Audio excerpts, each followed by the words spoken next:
ग्राम मनकोरा में चल रही श्रीमद् भागवत कथा का क्षेत्रवासी कर रहे रसपान।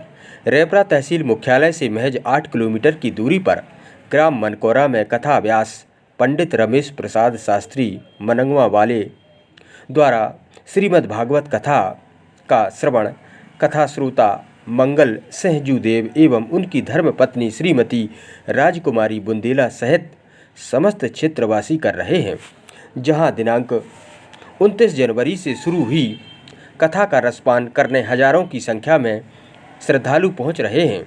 इसी क्रम में ग्राम मूलपारा में दिनांक 31 जनवरी से श्रीमद् भागवत कथा की कलश यात्रा हेतु ग्राम के मुख्य चौराहों से होते हुए शोभा यात्रा निकाली गई।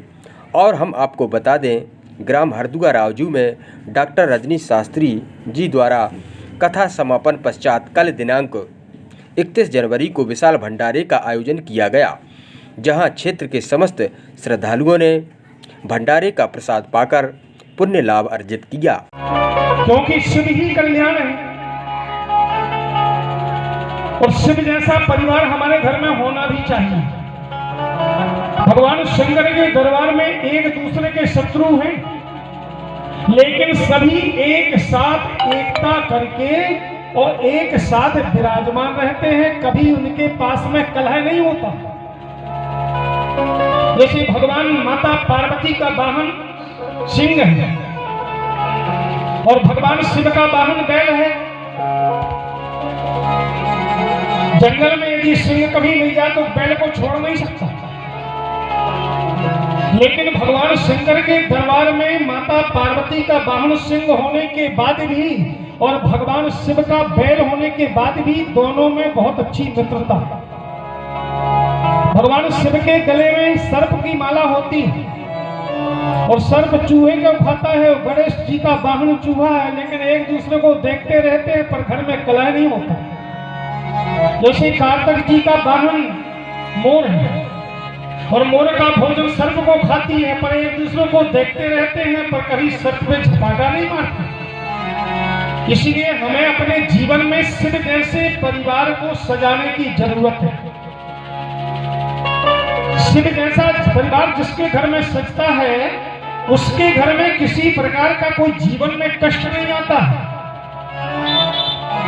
जैसे पुरुषवाद, श्रद्धा, विश्वास। श्रद्धा नाम पार्वती का है, विश्वास नाम शिव का है, विवेक नाम गणेश का है तो पुरुषार्थ नाम कार्तिक जी का है। पहले जीवन में श्रद्धा होना चाहिए। श्रद्धा से विश्वास जुड़ जाता है, मजबूत हो जाता है। और श्रद्धा विश्वास यदि मजबूत हो गया तो फिर क्या होगा? पुरुषार्थ का जन्म होगा। और जब जीवन में पुरुषार्थ आ गया तो पुरुषार्थ को कैसे रखना है, कैसे संभाल करके जीवन को चलाना है, ये विवेक रूपी गणेश की जरूरत है। और जब विवेक रूपी गणेश का आवाहन जन्म हो जाता है तो घर में रिद्धि सिद्धि आ जाती है। और जब रिद्धि सिद्धि घर में आ जाती है तो शुभ और लाभ का जन्म हो जाता है। और जब शुभ और लाभ का जन्म हो जाता है तो जीवन भगवान शिव जैसा बन करके और सदा के लिए हम कष्टों से मुक्त हो जाते हैं। इसलिए शिव का दरबार घर में इसलिए सजाया जाता है, हर घर में चबूतरा बने भगवान शिव की। और भगवान शिव जैसा कोई दयालु नहीं। जल चढ़ा दो तो भी प्रसन्न, पूजा का फूल चढ़ा दो तो भी प्रसन्न, धतूरे का फूल चढ़ा दो तो भी प्रसन्न, और यदि भोग लगाना है तो लगा दो तो भी प्रसन्न, नहीं तो नीचे को सिर करके बम बम की आवाज कर दो तो और ज्यादा प्रसन्न। बोलो वृंदावन बिहारी लाल की जय। समान दाता नहीं भगत बिड़ावन हार, लज्जा मेरी राखियो वरदा के असमान। ऐसे शिव कल्याण, शिव के द्वारा ही जीवन का कल्याण होता है। और जिसने शिव के दरबार का दर्शन कर लिया है उसका जीवन में कल्याण है। भगवान माता सती का विवाह, माता सती का विवाह भगवान शिव के साथ में होता है, लेकिन सती दक्ष की कन्या है, दक्ष की कन्या।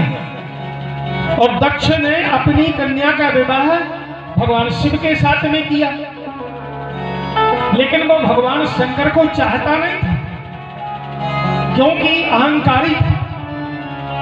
और अहंकारी लोग जो होते हैं वो दूसरे लोगों को देख करके प्रसन्न थोड़ी होते हैं। भाई संसार में कई प्रकार के लोग होते हैं। संसार में दूसरे की प्रभुता को देख करके दूसरे को दुख होने लगता है कि ये प्रभुता यदि मेरे पास में होती तो मैं ही अच्छा होता, लेकिन ये तो परमात्मा का दिया हुआ प्रसाद है।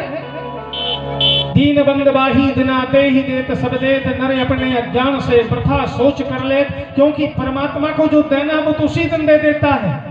अब केवल आकर के हमें अपने जीवन में उसको पकड़ करके, मार्ग को पकड़ करके परमात्मा किस प्रकार के मार्ग में हमें प्राप्त होंगे, वो मार्ग में जाकर के हमें गुरु के माध्यम से, ज्ञान के माध्यम से, भागवत कथाओं के माध्यम से, संतों के माध्यम से और परमात्मा की प्राप्ति हमें कैसे होगी, ये हमारे ग्रंथों का यदि हम सहारा लेते हैं तो ये ग्रंथ हमें क्या बताते हैं?